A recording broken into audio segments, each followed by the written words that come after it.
Thank you, and apologies to those of you who've seen the BabySeq talk quite a few times already, but I'm going to go really fast so that Ingrid can tell you about what we're doing most recently with BabySeq 2.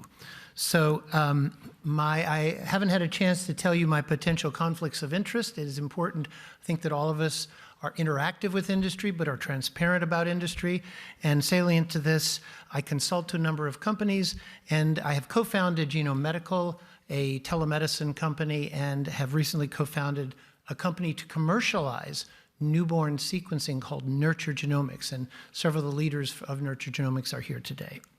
So we did do a randomized clinical trial.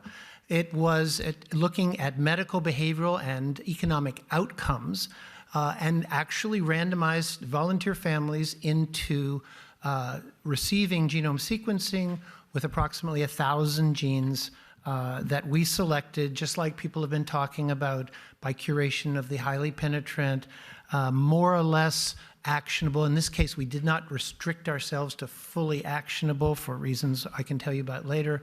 And we came up with what eventually was 954 genes. We then put a number of genes, I believe 8 genes, back in for adult onset conditions. And so, as you'll see, we ended up actually screening newborn babies for pediatric conditions and for a small number of adult onset cancer predisposition conditions. We asked our families if they wanted this. They did. Almost every survey that's ever done about genomic information, if you ask it in pretty simple terms, would you like information that might be treatable for you or for your baby, whether you're asking about return of information in research, return of information in biobanks, or proactive screening, about 70% of people say yes. And if you ask them for non-actionable information, about 40 to 50% of people say yes. And those are consistent numbers over every single survey of this type. But when we actually, because we were a randomized clinical trial, because we did a second blood stick, because we actually tried to recruit people in 24 hours immediately after they had given birth, I do not recommend that, a lot of people just didn't want to talk about research whatsoever. And so we counted them as turned down, but this paper's been interpreted in a number of ways, I think, incorrectly. It's like, you see, nobody wants this service. I don't think that's the take-home message. I think the take-home message is maybe with a complicated randomized protocol where you're going to make the brand new baby cry, you probably shouldn't approach them in the first 24 hours after they've given birth. Just saying. Nevertheless, we did, and we found that in the first 159 babies sequenced, 11% had a pathogenic or likely pathogenic variant in either a dominant condition or biallelically in a recessive condition.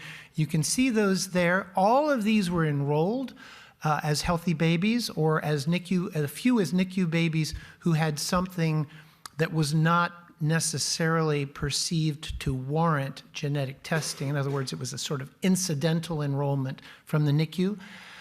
And the top 4 where the word says yes there were all found to have clinical features of that condition after we looked at them through the lens of the DNA findings. So the elastin mutation there associated with aortic stenosis, normal baby, normal heart sounds, pink-cheeked baby, turns out to, on echocardiogram, have an abnormally narrowed aorta.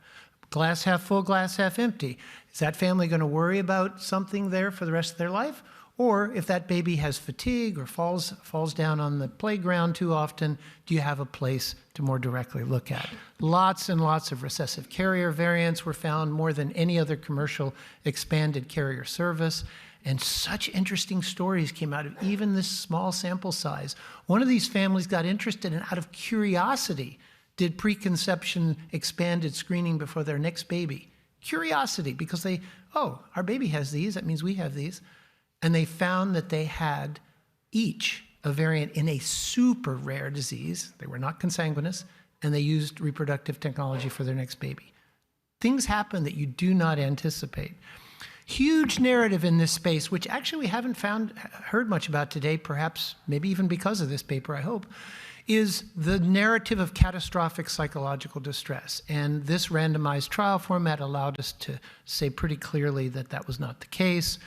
Also not the case that we demonstrated a great deal of spending in the medical commons, whether you're talking about the sequencing versus non-sequencing, or whether you're talking about the unanticipated findings. We did find, I'll just reference this paper, that every single one of our findings was actionable by ClinGen criteria, and we found that there were 3 mothers with cancer predisposition, all of whom had cancer risk-reducing surgeries in the 5 years following up. I'm going to skip over this for now so that I don't,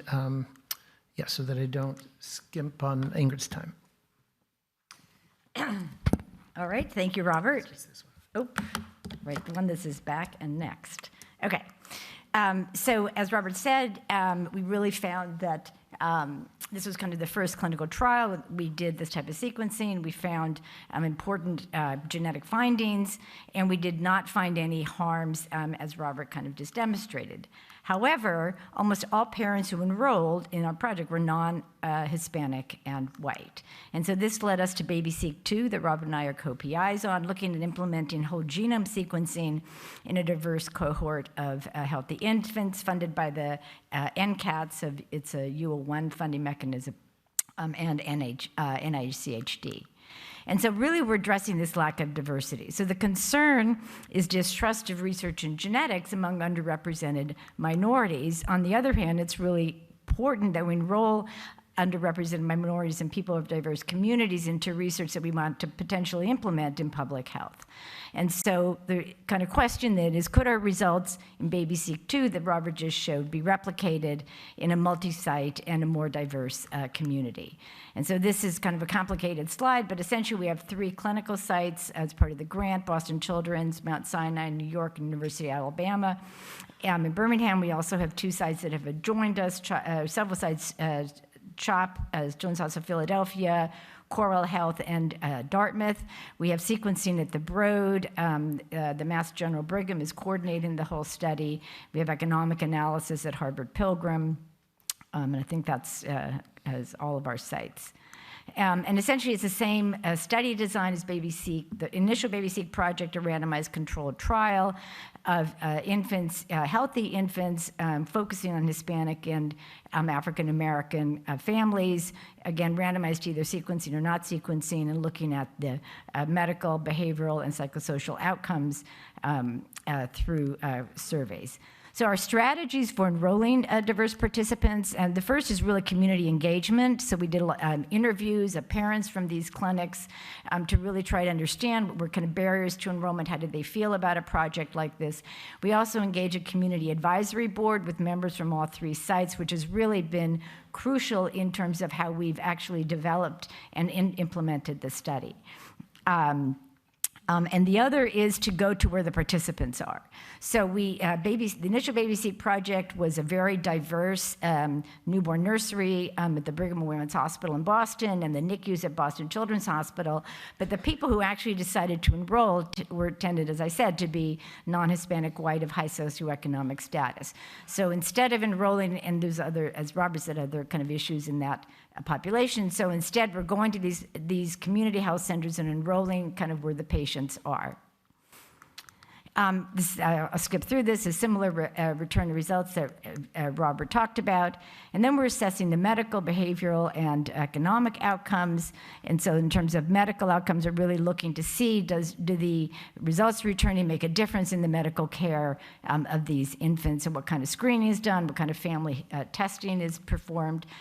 Looking at behavioral outcomes, again, similar to what Robert showed, we're looking at the same kind of outcomes, looking at the parents, and do these kind of, this kind of study, how does it affect the parents' relationship, the relationship to their child, and then also looking at providers and the impact on providers. And the economic outcomes, we're looking at cost to the healthcare system, again, similar to what Robert showed, so the difference between those who get a monogenic result versus those who don't, and then looking at the control group versus the sequencing group.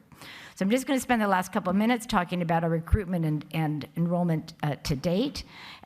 So this is just looks at the response to the initial approach, and a lot of people are kind of not, a number of people who are maybe interested, some people who are interested, and some people who actually kind of decline. And we've been doing decliner surveys. We did this in BabySeq 1 and doing it now. And really the most common reason for people saying that they're not interested in studies, that they're not interested in research. In terms of demographics, we've been pretty successful in what the demographics and enrolling in the communities we're interested in. So this shows that just it's the African American Hispanic enrollment has been very high, and that's what we've been hoping for. And this just shows some of the other demographics. So there's most of these parents are low socioeconomic, low income, and a number of them are involved in the WIC program or other kind of programs to help out, and many of them are receiving kind of Medicaid or some other kind of public insurance. And so what are the lessons learned? As Robert said, everything really is actionable. We really did not see increases in healthcare costs and didn't see psychosocial impacts in the initial BabySeq project, which is what we're looking at in the current project. And I think the other kind of really lesson learned is in terms of enrolling a diverse community is community engagements, really going to where participants are in terms of enrolling in these type of studies. And there's the last point is that we're looking for other sites who are interested in joining us as part of this study. So if anybody's interested, please let us know. And this just is our leadership team, the clinical team from the 3 clinical sites, and our very large BabySeq team and some of its funding.